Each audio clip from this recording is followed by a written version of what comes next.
All right, so as many of you know, I'm a pretty big fan of 7mm. So my 7mm is without a doubt my favorite cartridge that I shoot. And I've also talked about here recently planning to build a new rifle here fairly soon, which would be a dedicated ELR rifle in some sort of larger Magnum cartridge. And so with that, I've been doing lots of research on different cartridges, and some of those cartridges that I've been looking at are 7mm that absolutely fit that bill. So big Magnum 7mm cartridges that could be a dedicated ELR cartridge for me. So what are those two cartridges? They're two cartridges that I know, as a matter of fact, that a lot of you guys are interested in, because I've seen you guys talk about these down in my comments section numerous times. And that is the 7mm RUM and the 28 Nosler. So really, before I did this comparison, in researching these cartridges, I realized how similar they were. And with knowing that I've seen these cartridges mentioned in my comments section many times, I figured it'd be a great time to do a cartridge comparison and bring what I've found as far as published data and how equally matched up these cartridges really are. So first off, right off the bat, you're gonna see some similarities with the parent cases. So the 7RUM has a 404 Jeffries parent case. We've looked at the 300 RUM many times, and the 404 Jeffries is the parent case for all the Remington Ultra Mag. So 404 Jeffries down to 300 RUM, and then down to 7mm RUM. The 28 Nosler, exact same parent case. 404 Jeffries down to 300 RUM, and then 300 RUM down to 28 Nosler. So both these have the exact same lineage in their parent cases. The case capacity, this is where you're going to see some pretty big differences. So the 7mm RUM has a 108.1 grain case capacity. So when we talk about case capacity, we are talking about water case capacity. So fill that case up with water, weigh the water, that is our case capacity. So 108.1 grains of water case capacity for the 7RUM. The 28 Nosler, 93.8 grains of water case capacity. So exact same parent cartridges, but 15 grains difference in their max case capacity. So similarities, but some differences. So shoulder angle.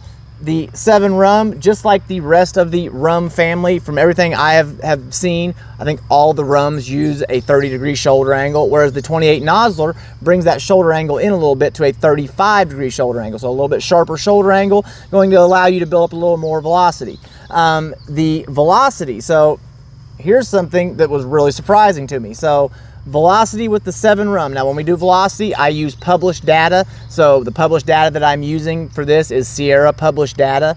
And I'm going to be using it based on the 197 grain Sierra Match King, one of my favorite 7mm bullets. As a matter of fact, this is the bullet that I did the cold bore 1.5 mile shot with, as well as many other long range and ELR videos. Really a fantastic bullet, and probably the best bullet, or one of the best bullets for one of these big heavy magnums as far as ELR shooting goes. So the velocity is based off the 197 Match King with Retumbo powder. Retumbo powder, a awesome Magnum rifle powder, right there next to H1000 on the burn rate chart. So both of them very temp stable. So we're going to be using the 197 Match King Retumbo powder with published data in a 24-inch barrel. So note this is in a 24-inch barrel, which if you start extending your barrel length, obviously you're going to start getting more velocity. So the 7RUM with 85.8 grains of Retumbo on the 197 Match King, you're looking at 2,870 feet per second with 3,602 foot-pounds of energy. The 28 Nosler, on the other hand, also with the 197 Match King, also with Retumbo powder, with a max pressure charge weight. That's something I didn't say at first. This is based off their max pressure charge weight. So the maximum charge weight that Sierra allows with the highest pressure for the SAMI spec pressure for the cartridge. So with the 28 Nosler, you're looking at 78.8 grains of max pressure charge weight.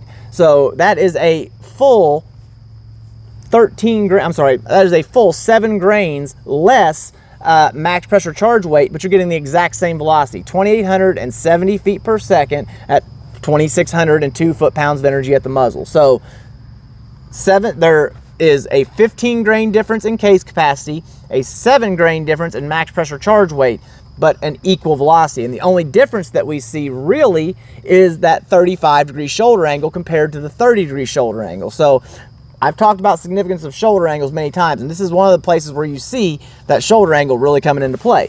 So trajectory. So obviously with everything being equal, with both these having the same muzzle velocity, with the same bullet, same powder, same everything, trajectory is going to be identical. So that's going to make this fairly easy. So at 500 yards, both these cartridges are going to be with the 197 Match King at 2,870 feet per second.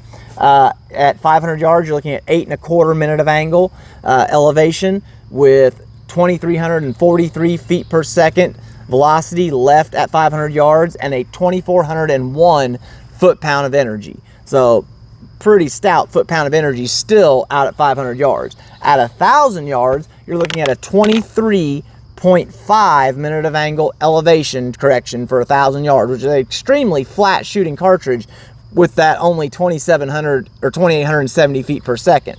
And this also, I should note, is using my Trude ballistic coefficient for the 197 Match King. So 23.5 minutes of angle with 1,875 feet per second remaining at 1,000 yards at 1,537.5 foot or 0.7 foot-pounds of energy. So over 1,500 foot-pounds of energy still out at 1,000 yards. Both these cartridges would be excellent long-range hunting cartridges that could easily take pretty much any game in North America up to and including 1,000 yards. So barrel life. Barrel life is another place where these things are fairly similar. And that's one of the other things I want to note about barrel life. Two things, actually. One, both these cartridges are very overbore. Now, if you don't know what overbore means, I actually have a video explaining what overbore is and predicting barrel life. Both these cartridges are significantly overbore. So right off the bat, you know that both these cartridges are going to have a very short barrel life. So overbore, short answer, short explanation, is the size of the bullet versus the amount of powder that is put through a certain diameter hole. So diameter hole being the size of your bullet. So the barrel life from everything that I could find, and one of the other thing I wanted to note is these numbers are fairly skewed. I don't mean skewed as far as wrong. I mean they're kind of all over the place. So it was really hard to find information on barrel life for both these cartridges that I thought that I could trust. But what I did was I tried to take an average of the stuff that I found that seemed credible and average it out for the barrel life. So the 7mm, you're looking at about a 700 round barrel life. Now barrel life, we're not talking about how many rounds can you get out of the rifle before you can't shoot it anymore. We're talking about from the time the barrel is new till the time the barrel's accuracy starts to degrade. That is the length that we are measuring our barrel life, our match accuracy barrel life. And that is 700 rounds from what I could find with the 7mm. The 28 Nosler, 750 rounds from the average of everything that I could find. So both of them are pretty well neck and neck as far as barrel life goes, with the 28 Nosler having a slight advantage.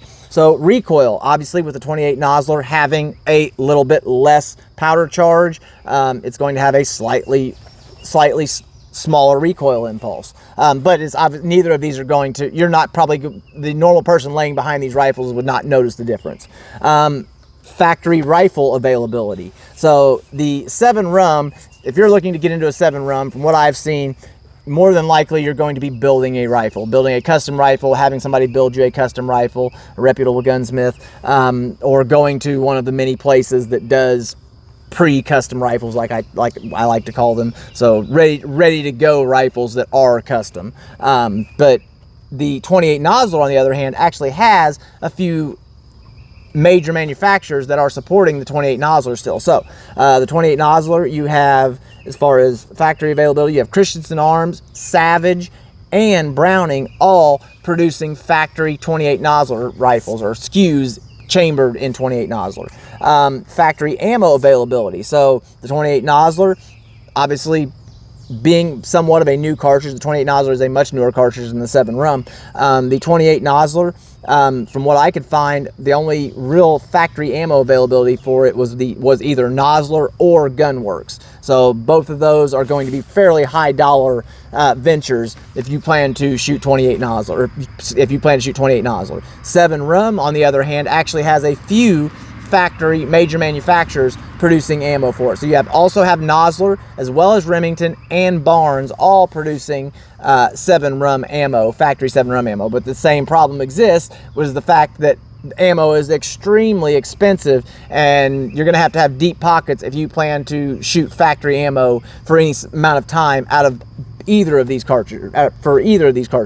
So that is the full comparison between the 28 Nosler and the 7 RUM. So obviously, I think after looking at both these looking at the numbers between both these cartridges, the 28 Nosler is a more efficient cartridge, and I think it's that 35-degree shoulder angle that actually gives it that slight bit of efficiency, and allowing it to burn less powder, which is going to in turn give you slightly more barrel life. So between both these cartridges, it looks like the 28 Nosler is a more efficient cartridge. So I think, in my personal opinion, if I decide to go with either of these, I will be doing the 28 Nosler. But that is still an undecided decision. I've got a lot of investigating to do before I just make that decision. So hope this video was helpful. Hope you guys enjoyed it. I'll see you guys next time. I'm out.